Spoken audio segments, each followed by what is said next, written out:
Good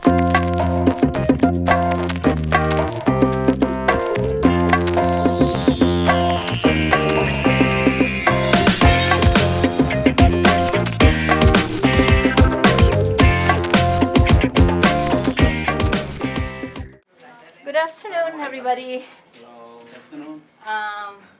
Welcome to our forum, International Teaching and Learning Forum. This is our first in the spring semester. And we're going to have very exciting topics that are relevant to our program here at ESL. Our presenter is Zhiru Sun and Ph.D, but he's not here for the presentation. And I would like to welcome you all, and then thank you for coming. And without further ado, we just turn this over to the presenter, Zhiru Sun. Okay, thank you. Hi, my name is Zhiru. I'm a doctoral candidate in Educational Technology program in Department of Education Studies. I'm doing my dissertation right now, so today I'm going to present the preliminary results of my dissertation. And Dr. Kuixie is my advisor, who cannot be here today. And I will follow the routine of this forum. I will do a around 30 minutes presentation. Sorry, 30 minutes presentation and follow up with the questions and comments. Okay, let's start.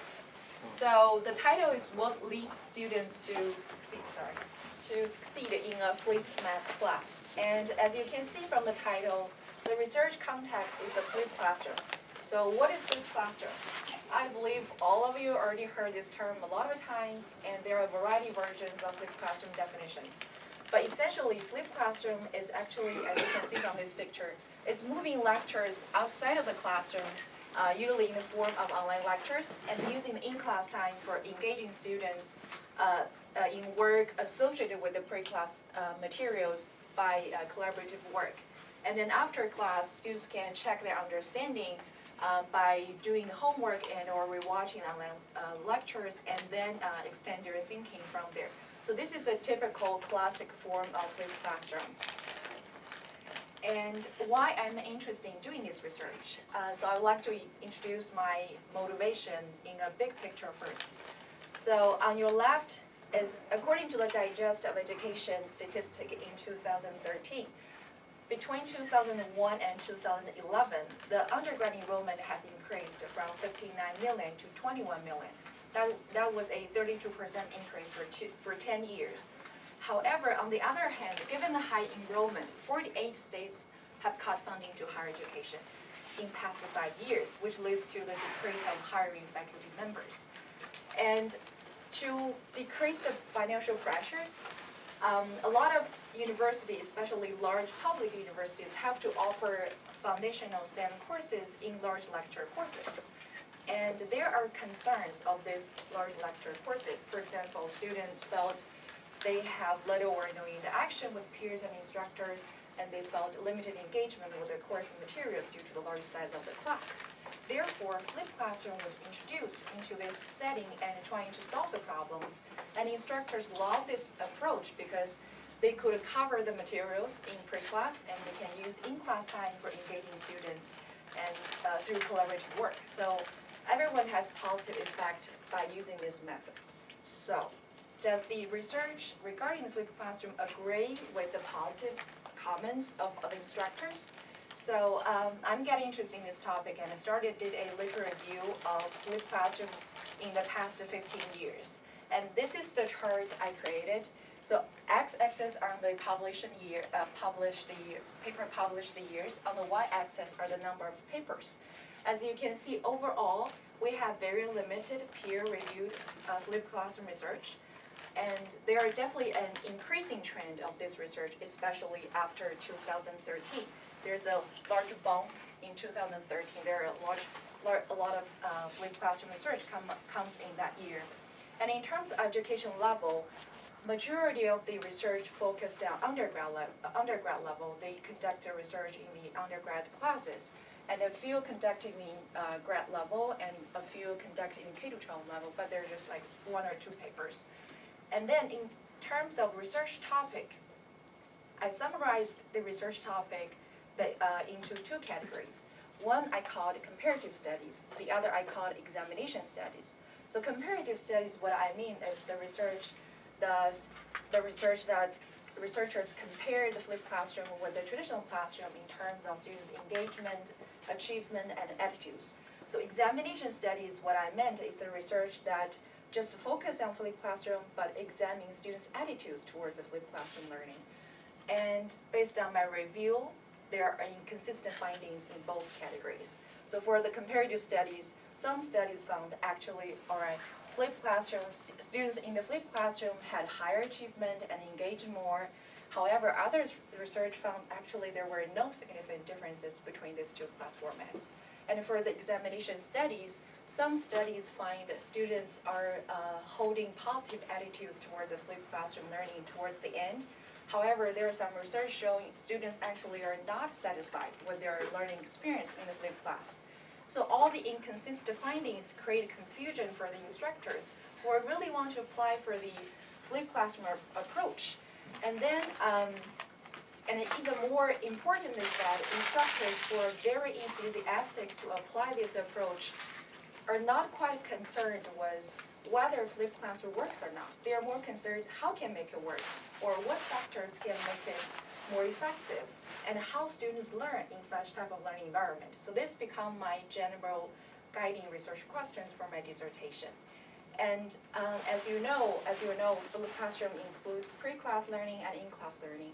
So students' learning are heavily relies on their pre-class learning, and the self-regulation become a crucial component of the flipped classroom learning. Therefore, self-regulation theory become my theoretical framework for this dissertation. So what is self-regulated learning? So this is a topic we have already discussed since 1998, but it has never been very popular for the flipped classroom research. So I would like to introduce this topic first. So the definition is that flipped self-regulated learning is the degree to which students are motivationally, behaviorally, and metacognitively active in their own learning. It plays mediating roles between personal conditions and academic achievement. So you always see someone who's very self-regulated learners are self-regulate their behaviors, motivation to engage in the tasks. And there are a few models regarding self-regulated learning, and I used the Winnie and Hadwin's 4-phase, 5-facet self-regulation model because this model was evident to be used in a lot of hypermedia learning environment, and it has very specific explanation of the learning process of the self-regulation. And there, based on the literature review of the self-regulation, there are 3 key factors become very important in the self-regulation studies. They are prior domain knowledge, self-efficacy, and learning strategies. I will explain the 3 factors in details in later slides. So this is the Winnie and Hadwin self-regulation model. I know it's a little small, and it's hard for me to explain the whole model in details within this period of time.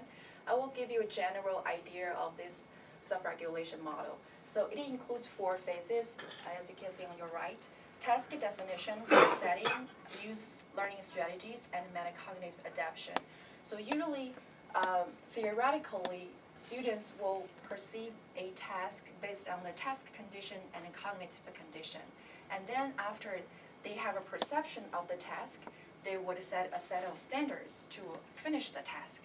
And while they're operating to finish the task, they would utilize different learning strategies to finish the task. And then they obtain the learning outcome, which is products in this model. And then they compare the products with the standards they set before. If the products match with the standards, that's good, and they will move on to another task. If the products was not matched up with the standards, then metacognitive adaptation comes in. They would either lower the standards, or they would use different learning strategies to approach this task again. So this is kind of a general view of this model. It's a very simple view. And the 3 key factors in this model are in the cognitive condition and learning strategies in the operation conditions. So this is a kind of general view of my 3 factors, how they are related with my theoretical framework. And based on the theoretical framework, I built up my own conceptual model. This is very complicated conceptual model. The purpose of my research is to examine the relations among these 4 variables in the flipped classroom setting. So, specifically, I have 2 research questions. As you know, the flipped classroom including pre- and in-class learning. So, I would extend my model into more details. Since pre-class we're using internet or using online lectures to learn, so I break down the self-efficacy to, this is a math class, so I break down the self-efficacy to math self-efficacy and internet self-efficacy. And for the in-class, since we're not using internet at all, we're using collaborative work. So I break down self-efficacy to math self-efficacy and collaborative self-efficacy. I would explain the model later in details probably, but this is a general view of my 2 research questions. I'm going to examine the relations in pre-class setting and also examine the relations in in-class setting. So I'd like to introduce the information about my participants. There are 151 undergrad students from 16 flipped sessions of Calculus 1 and Calculus 2 courses in 4th semester 2014 participating in this study. And among them, around 65 were white students, around 27 were Asians, and the rest were from other ethnic backgrounds. In terms of gender, a little bit higher, around 60 were female students and the rest were male students. And in terms of grade level, since this course was designed for freshmen and sophomore, so of course there are around 85% were sophomore and were freshmen and sophomore, the rest were junior and seniors. Because this is a required course, they have to pass it, so some junior and seniors have to take it again to pass the course. And in terms of majors, a lot of them are majored in biology or science like chemistry or physics, something like that. And around 27 were in business major, and the rest were from liberal arts, computer science, engineering, and agriculture, and some were even undecided majors.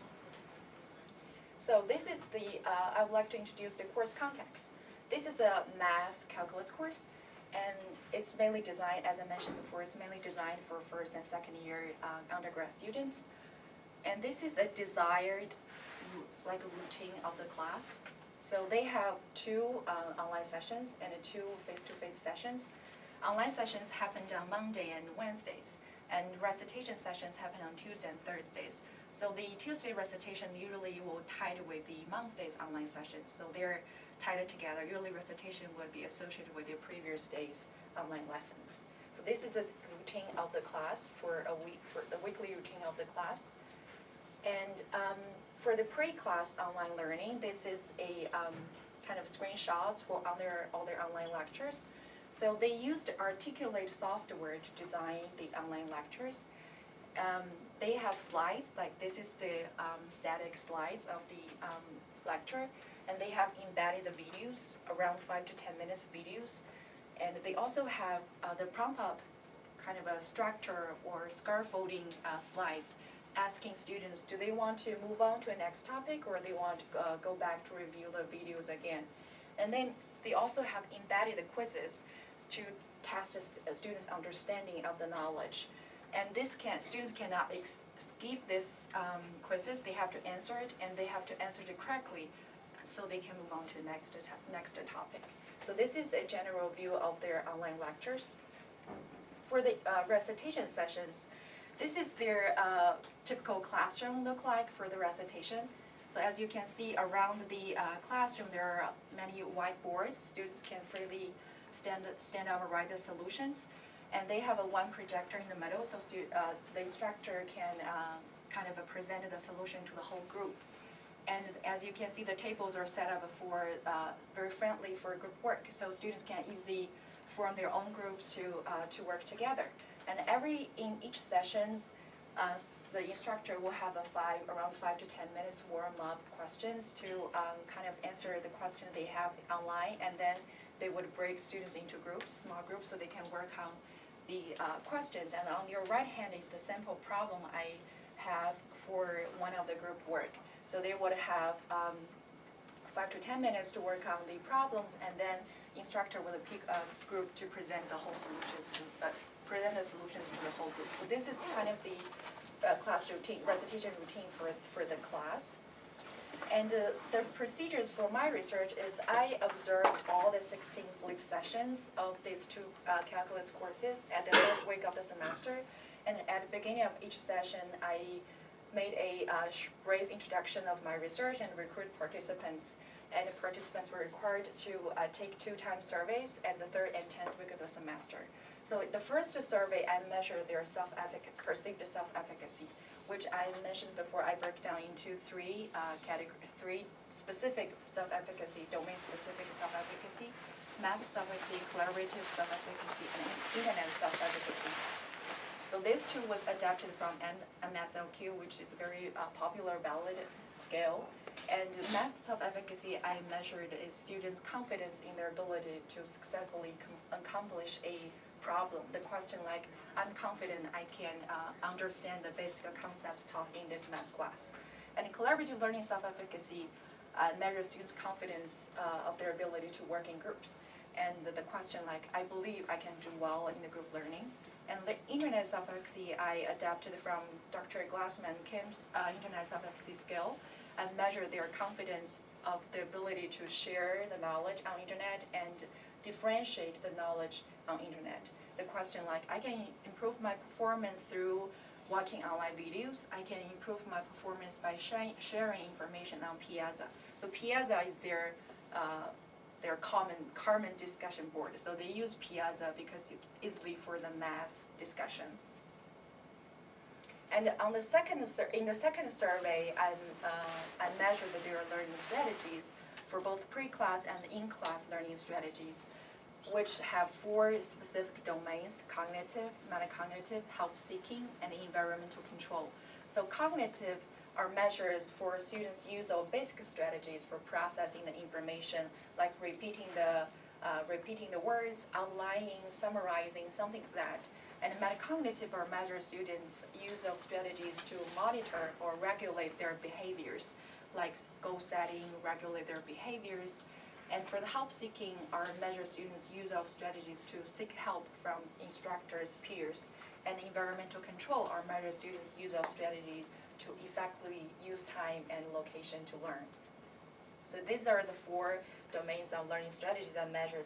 As I mentioned before, I measured them twice. So the stem might be a little bit the same, but I have different condition sentences in front. I would say, while you study through online lectures, so they can read the lecture. So while students read through online lectures, I would have made a list of the formulas to organize what I need to know. And then I ask a second question, the separate survey, while I study math in class. So I have these condition sentences to make sure they know the sentence, they know the question for specific setting.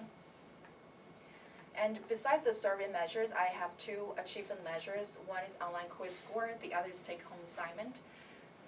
The online quiz scores use the indicator of pre-class online learning because every time they finish the online lectures, they have to do an online quiz. So this is kind of a good indicator for their online learning. And take-home assignment is every time they finish the recitation, they have to do a take-home assignment to recall the knowledge they learned in the recitation. So this could serve a good indicator for the in-class learning. And the research methods, since my 2 main research questions are examining the relations among variables, so this is very quantitative research, I used exploratory and confirmatory effect analysis to validate the scales first, and then I used the structural equation modeling to examine the relations among variables, or just answer the 2 research questions. And also I collected the qualitative data, or I have 3 open-ended questions in the end of the survey asking students, what do you like most of the class, what do you like least in the class, and what are your suggestions for the class. So I did the content analysis for these qualitative comments. And these are some descriptive statistics. So as you can see on the skewness and kurtosis columns, they are all within the range between -3 to 3, indicating we don't have severe outliers, and the data normally largely follow a normal distribution. And then on the last column is alpha level, which is the reliability indicator, and it's all above 0.75, indicating our survey measures are really reliable. And this is a correlation table among all the variables, and in this table we don't want to see the coefficients around 8.8, and unfortunately we do have two. This is correlation, the cognitive strategy between, this is a cognitive strategy in class with cognitive strategy pre-class. And for that one is metacognitive strategy in class with metacognitive strategy pre-class. Because since all these words, as you might see, is very close, so students might not distinguish well of the words. And since we're not using these two variables in the same model, so we should be fine. And this, to refresh your memory, this is the pre-class structural model. We have 4 domains of learning strategies, and we have math and internet self-efficacy, and we're using these factors predicting our online quiz score. And this is an in-class model, and we don't have internet self-efficacy. It was replaced by the collaborative self-efficacy, and we don't have environmental control strategies, and the rest will keep the same, and we're predicting our take-home score. So this is the in-class structural model, and this is estimates for the pre-class structural model. According to the criteria, the model has a moderate to good fit, indicating my hypothesis, the model actually fit the sample data really well. And I will point out some key findings. Prior math level, as expected, has positive impact on the math self-efficacy, the higher math level they had. So the math level I measured by students reporting what is the highest math level course they took before taking this flip class. So the higher level course they took, the more confident they feel they learn in math, in the math class. And the math self-efficacy is a key factor for online learning. It positively affecting using metacognitive and environmental control strategy, and also directly affecting online quiz, indicating the more students are confident in learning math, the more higher order thinking strategy they are using, and the higher score they would get for the online learning. And among the 4 domains of learning strategy, we only found help-seeking strategies positive affecting the online quiz, which means the students who are using more help-seeking strategy, they're more asking questions to peers, instructors, they get more help, they get higher grades for the online learning. So this is the key findings for pre-class. And this is the estimates for in-class model. The criteria also shows a moderate to good fit. And here it's a different story. For in-class, online quiz play a more significant role, as you can see. It not only affecting math self-efficacy, but also affecting the cognitive strategy and also the final take-home score. So this is the kind of the online achievement. So online achievement has plays significant role in the in-class learning. And interesting is math self-efficacy actually was not affecting any learning strategies. So no matter how positive, how confident they are in learning math, which does not quite matter in the in-class learning, however, it's still directly affecting the final take-home score. So this is a consistent finding. And for the learning strategy, it's surprisingly we find its cognitive strategy was negatively affecting the take-home, and group learning or the help-seeking strategies is positively affecting the take-home score. So help-seeking, consistent with the pre-class learning, still positive affecting the final achievement. However, the cognitive strategy, the strategy that students used to summarize their formulas or outlining their learning outcomes, become a hinder for learning in class. So this is an interesting finding for me, and this is the story for in class. So based on the quantitative results, this is the 3 key results discussion I kind of concluded. The first one is pre-class online learning facilitates in-class collaborative learning. As you might remember, the online learning, the online quiz score had a very significant impact on the take-home score and also learning strategy and also math self-efficacy. So online learning really matters. We should encourage students to do a lot of online learning. And then the second is students' confidence in learning math facilitates learning in both learning settings, especially in pre-class setting. As you might remember, math self-efficacy play a more significant role in pre-class because in pre-class there were no others around the students except him or her to learn the materials. So their confidence really playing a significant role to let them go through all the materials. And then the last finding is the help-seeking strategy facilitates learning in both settings, whereas cognitive learning strategy hinders learning in in-class setting. This is quite not consistent with the existing research about the learning strategies. This is because the learning strategy, for right now, the research is basically for traditional classroom. Help-seeking was kind of ignored strategy for a lot of traditional settings. However, in the flipped classroom learning, they have to do the online learning by themselves. And these students sometimes get confused and lost while they're doing online lessons, and then they need help from others. And sometimes they don't know how to do that because they are so get used to the traditional setting, they don't like to ask questions during lectures. However, those who are good at using help-seeking strategies become like good learners in the flipped classroom. And cognitive learning strategy for in-class is not a good thing because in class, people are supposed to collaborate with each other. They don't want instructors don't want students to just learn by themselves. That's a bad strategy to use for the in-class learning.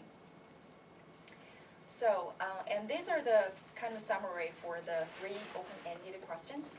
So what students like most is the flexibility of the course, and all of them are talking about they can take online courses whenever and wherever they are, and they can learn the lessons by their own pace, and they can just focus on the problem they actually need help with, or so they can actually ask teachers or tutors on that. And they are also appreciate the availability of lecture materials is available for them during the whole semester, so they can go back to check all the time. And like list, and this is where we can probably improve our flipping design, is students don't like the way they interact in this classroom because they feel like while they're doing online lectures, they are not being able to ask questions, as I mentioned before. And there were limited one-to-one interaction with instructor and peers during the online learning. And for the recitation, for the in-class session, they also mentioned that there are limited time to ask questions to instructors. I was like, why have so many questions they want to ask? So they have questions want to ask for pre-class learning. They have questions want to ask during the recitation lessons. So students are really want to ask questions. They're eager to get answers or get help from others. And they also found the recitation are not well structured. Since I observed all the 16 sessions, I agree with these comments. So a lot of sessions, they have a problem sheet, probably have 2 or 3 problems, but they never go through all these questions. So they probably need more structure of the recitation. So the group works activity should be more structured. And for another online lecture common is students felt they're easily distracted and there are different teaching styles in the online lectures. They felt they're confused. So these are some places we probably can work on to improve the flipped classroom. So this is my final slides, the implication for instructional design. Since I'm from education technology program, and we had a model called EDDI model. I'm not sure a lot of you heard about this model before or not. So this is an instructional model used by instructors, instructional designers, and training specialists to create instructions. It has 5 phases: analysis, design, development, implementation, and evaluation. So my study really plays a significant role in the analysis phase. Since in the analysis phase, we have a component called learner analysis. Usually instructors want to analyze who are the audience of my class so they can tailor their instruction to this audience. However, there's no way instructors can know ahead who are going to attend this class, his or her classes. So my study helped the instructors to do a general study of their audiences, of the students who are going to take the flipped classroom. So this is a kind of a significant role my study would play for the analysis part. I did the learner analysis. And then based on learner analysis, we can have a lot of implications for the instructional strategy of the design phase. And then these are the three design points I pointed out based on my results. So for pre-instruction, we have to motivate the students to learn the online materials because it really matters. And how can we motivate students to learn? The possible ways can be discussing the significance of the knowledge to help students see the value of learning. Because a lot of students only go through the materials because they want to get their grades. They never know why they are learning this and why it's important for them. So by saying this at the beginning of the lecture can help students see the value so they can be more focused on the learning. And then the second option probably could be setting specific course objectives to guide students go through the materials. Since students, there will be a large amount of time for students to learn online, and they have to have objectives for them to go through the materials. They have to know what are the specific objectives I would accomplish after I watch the online lectures. And for the content presentation, since still for the online lectures, we should make it more engaging for students because students saying this is easily distracted while they're doing these online lectures by themselves. So we can do it in a more engaging way by creating formative assessment during online learning to help students focus on the topics. Like this class they have embedded quizzes so they can check on students all the time to make sure they understand the knowledge so they can move on to the next topic. And also we can providing clear connections between pre-class and in-class activities because while they are doing online lessons, they always forgot they have to do it in-class settings related with these materials. And then if we did not point out it in the online lessons, they would be lost while they're in class. So what should I do? I don't know whether they are connected with my pre-class learning or not. So we should clearly point it out in the online lessons. And the last point is the learner participation, because we know learner is really important in our class, and my study already found out that the help-seeking strategy is a really important strategy for students to succeed in this type of learning strategy, in the field classroom learning. Therefore, we should create an open discussion community like Wiki. To be honest, I don't like Carmen discussion board. It's very boring, and it's not a lot of interaction going on for the Carmen discussion board. So I would prefer use Wiki or Piazza. They use Piazza. It's a very interactive discussion forum. So we can create an open discussion community and encourage. So the encourage is my emphasized word. Instructors should encourage students to do that, not just giving them grades. Okay, if you finish this discussion board, you can get one credit for that, doing that. We should encourage not using the grade, but by also presenting in the instruction, by presenting in the discussion. Instructor should be there, like have their teacher presents in the community of the discussion, so students can feel, okay, they belong to this community, they are more open to discuss their understanding of the knowledge, and they are more open to discuss with their peers. So we should have an open discussion community for students so they can ask questions and answer each other's questions.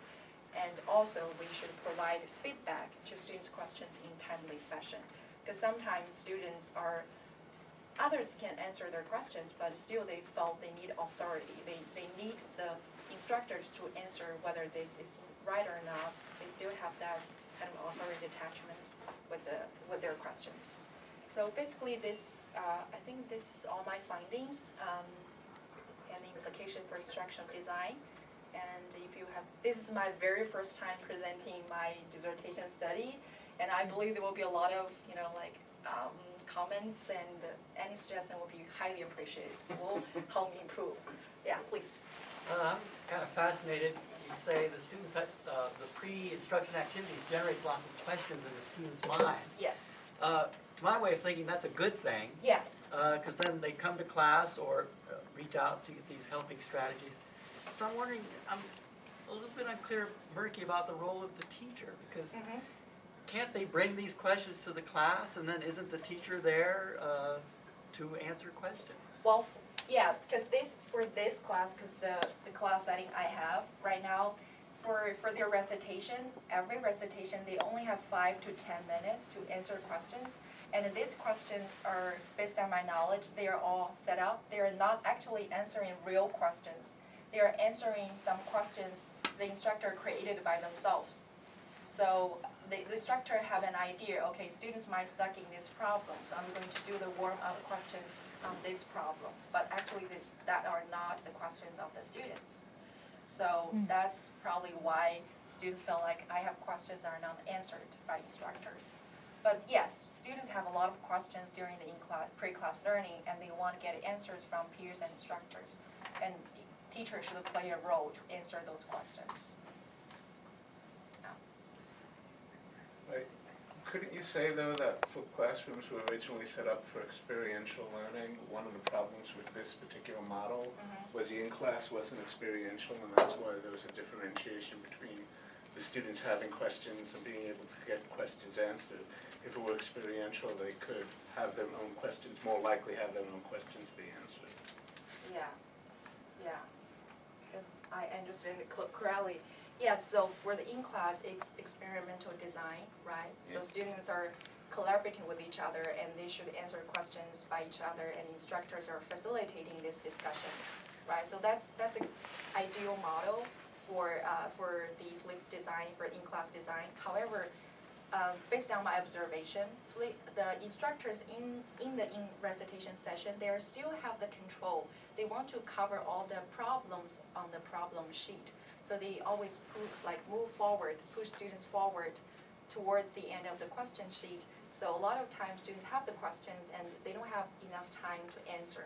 So my suggestion for the class probably would be you can have shorter questions, like just 1 or 2 questions, key questions students can answer on, and give more time for students asking questions. Did I answer your Yeah. question? Yeah. Okay. I'm just thinking that there needs to be a lot more teacher training. Yeah, than- I agree. Yeah. So I think every design should be a package. So flipped classroom design is not also only a design. It should come with a teacher training program attached with it. So it can be make a complete package for the flipped classroom. Because every teacher had their own teaching styles, and flipped classroom is kind of a designed for collaborative work. So instructors should be trained in that way to structure the collaboration more effectively, so students can freely ask and answer questions. Yeah. Can I ask something? Sure. Actually, I'm not the education technology is not my major, Mhm. and I'm new to this kind of term. Okay.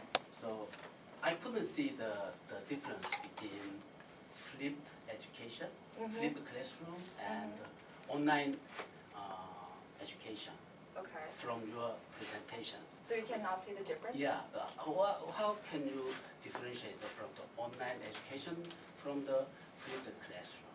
Okay, so like in the definition, it has clear differences between online learning and a flipped classroom. Flipped classroom has essentially the classic flipped classroom design would have 2 components: pre-class online learning and in-class like face-to-face collaborative learning. So one difference is they actually have a physical interaction with peers and instructors in the in-class session. So online learning only have online sessions. There's supposed to be no physical face-to-face interactions. But some online class or course have the face-to-face interaction. Oh, you mean the webcams? Yeah, so Okay. the webcam, it Yeah. could be considered the person-to-person interaction, like in-class interaction. For me, I would not consider that as a face-to-face interaction because they're still in distance. So online learning you can think as a distance learning. So they're still in distance while they're doing online lessons.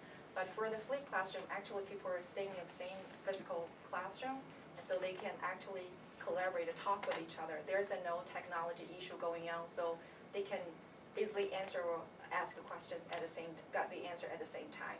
So I think still that's different. The webcam is still different from physical interaction with peers. Yeah. So I still think that's a huge differences for me. Yeah.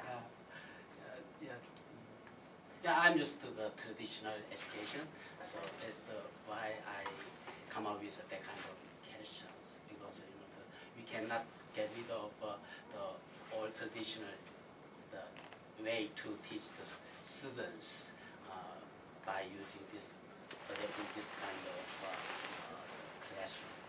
Right? That's why flipped classroom is very popular in higher education, because it's not totally online.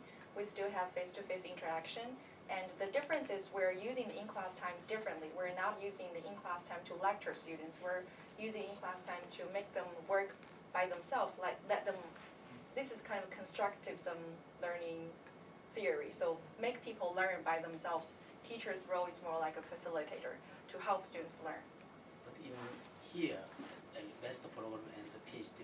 program, sometimes undergraduate program, professor encourage students to participate in the discussion, right? Not Yes. just to give the lecture to the students. Yes. It's a kind of in-class the session from your point of view.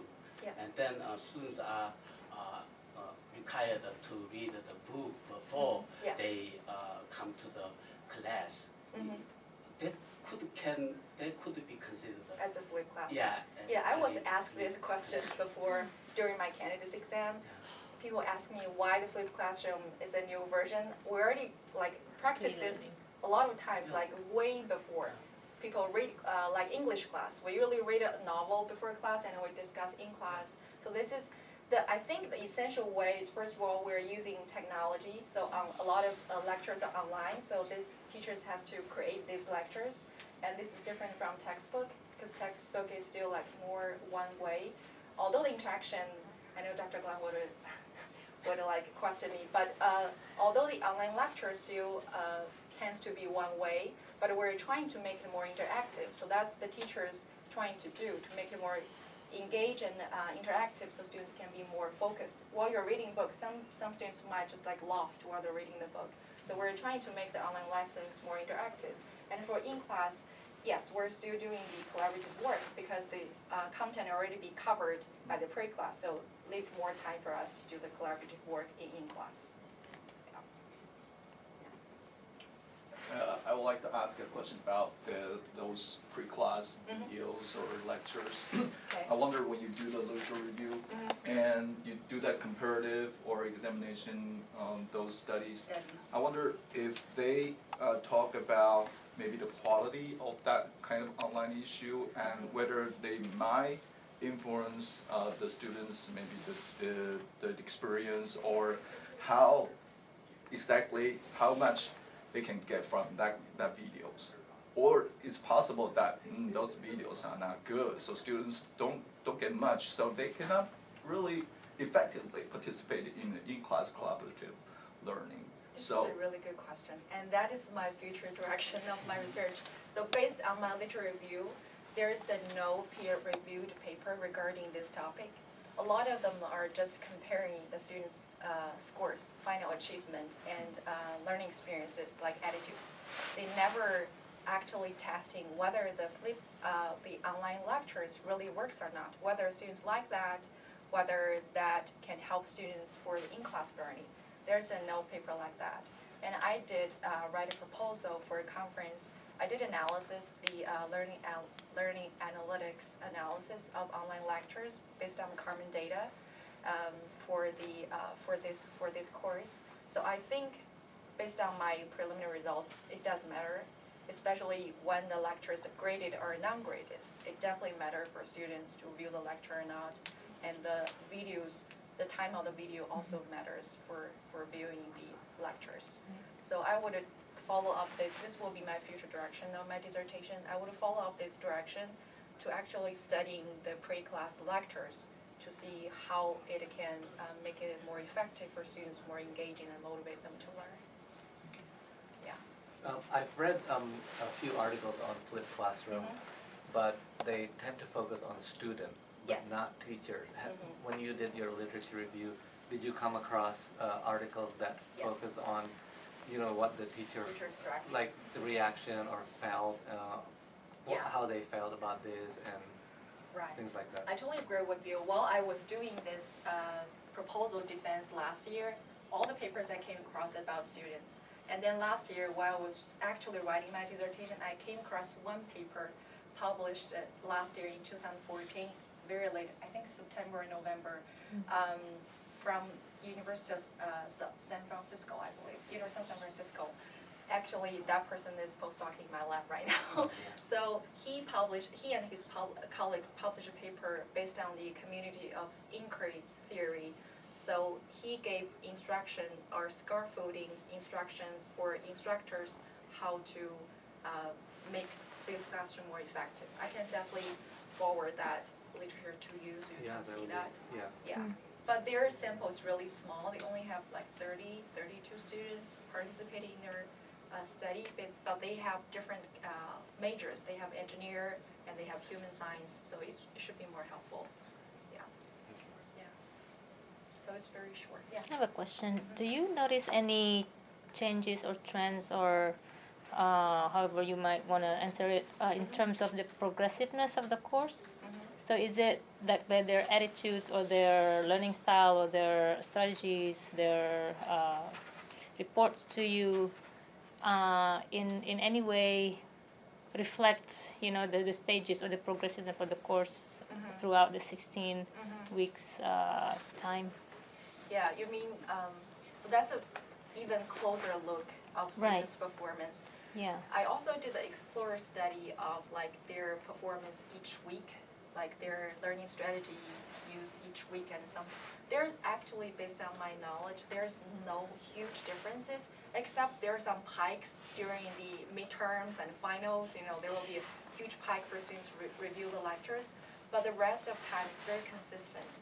They're doing, you know, very consistent. Right. way. I was thinking because, you know, in the entry level where everything, I mean, well, the material and you know, kind of like at the level where students are, but as the, you know, the course progress and then the complexity of the course of the items or problems or you're dealing probably would increase as well.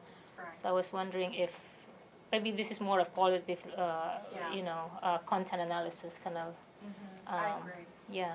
Yeah, So did you? students, yeah, I never, first of all, I think about that question, but I never think that in details. So definitely with the course going on, the topic become more complex, students probably Right. need more help or have Yeah. more questions.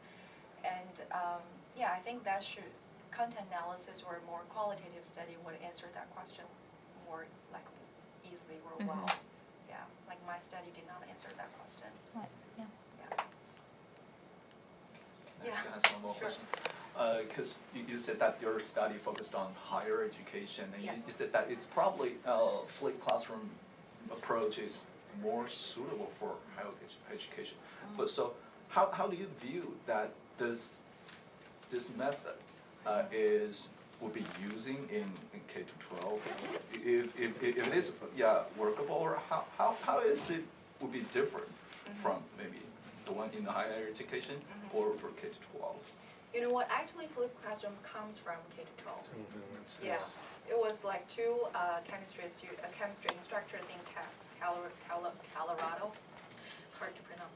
Yeah, it's from that high school. It's from Carolina High School. They came up this idea because there are a lot of students in their class are taking some summer camp or something, so they cannot come to their class, so they shoot the videos and then post it online, so those absent students can watch the online videos and not like behind the whole class. So they actually bottom up came from the K to 12 level, but it's gained more popularity in higher education.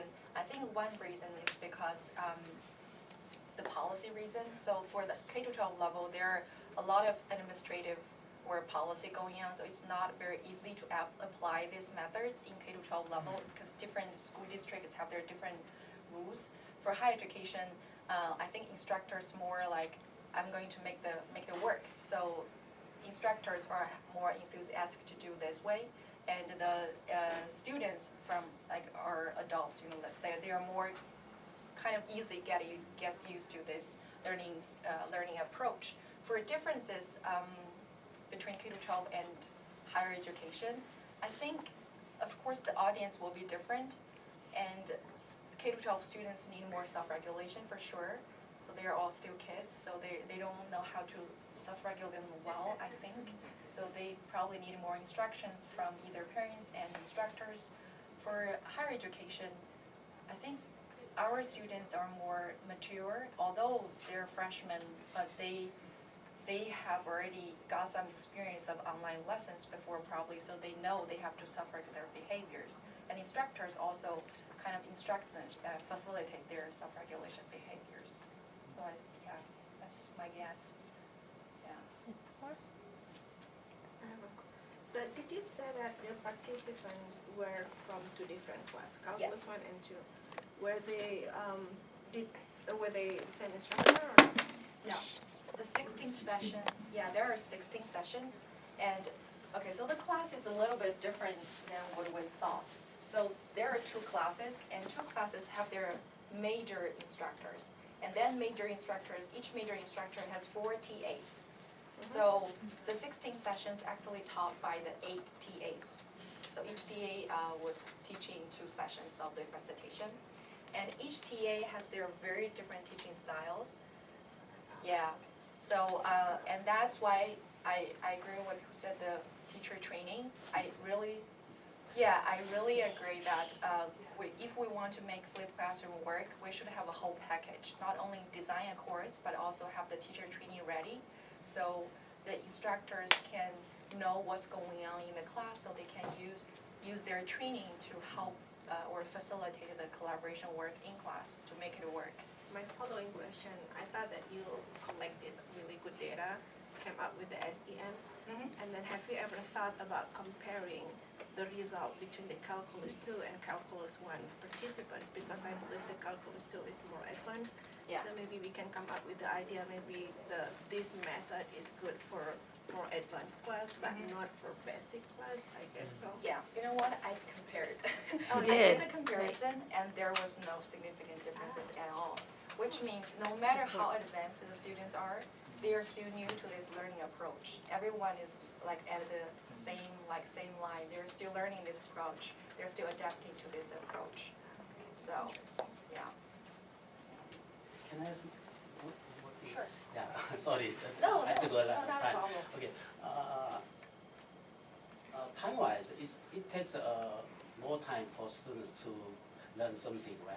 And Yeah. they have to watch the video clips before they come to the class. And Yes. also they have to spend the time in class. Yeah. How about the playtime? Oh, The physical, okay. physical time? Because Okay. these days it's a kind of a trend in America. The school start around 9 o'clock, right? Some countries also try to adapt that kind of policy. And then school and around 4, 3 o'clock. If every subject put the teacher of every subject post on the video clip on the online, the student has to watch that online before they come to the school. How about their free time? Okay, so first of all, the flipped classroom actually did not, they have, so this Calculus 1 and Calculus 2 also have traditional version. So actually, the flipped classroom time is shorter than the lecture time. So for the traditional format, they have to be in lecture on Monday, Wednesday, and Friday from for 1.5 hour lecture. So actually, flipped classroom time theoretically is less than the real traditional class time. Students have more free time by themselves. Like they can choose when and where. They don't need to come to school at 9 o'clock.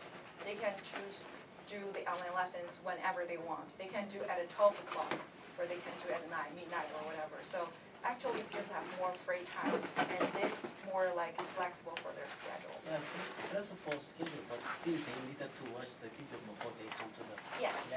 it take the double time for them. Yeah, I think your question is more of a concern for K-12. Yeah, K-12. Yeah. For higher ed, Not the it's- higher it's- high, yeah, the where higher the focus is. students or Can manage I, the can I programs. respond But, to him? yeah, sure. For, flipped class mean is flipped the homework in class and lecture at home. So they have to spend some time doing homework at home. But instead of having homework at home, they are watching the lecture. So it is kind of the same equal time. But in class, they are not doing their homework, right? Yeah, They are they do homework. They have actually. something to ask. They have to have interaction with the teacher, not the task orient or the focus on their own homework in classroom. No, that's exactly what they do. Exactly. Yeah. Yeah, and especially in a K-12 setting, what you're describing, the homework becomes the videos. And then when you're in class, let's say for the math example, you're working the math problems. And you're doing it very independently, and the teacher is facilitating that, where they're walking around where students have issues. So the time that you're concerned about, is sort of her point, is almost exactly the same. But what's positive about it is when students get stuck at home on a worksheet for a math problem, they don't have anybody to ask. But when they're in school and they get stuck on a math problem, they have peers to ask and the teacher to ask. That's the main the character of flipped Yes. classroom. Yeah, for K-12, that's And typical That's the structure. practice for the K-12. But for higher education, different school has different instructor have different versions of flipped classroom practice. But that's a typical way to flip class in K-12 level. Yeah. Thank you. Okay, I'm sure we have, I don't know if we have more questions to ask Zhiru Sun, and then if you do, you can chat her after the session. We have come to the end of our forum this time, so thank you so much for coming, and I hope you get insights from this presentation. Great, thank you.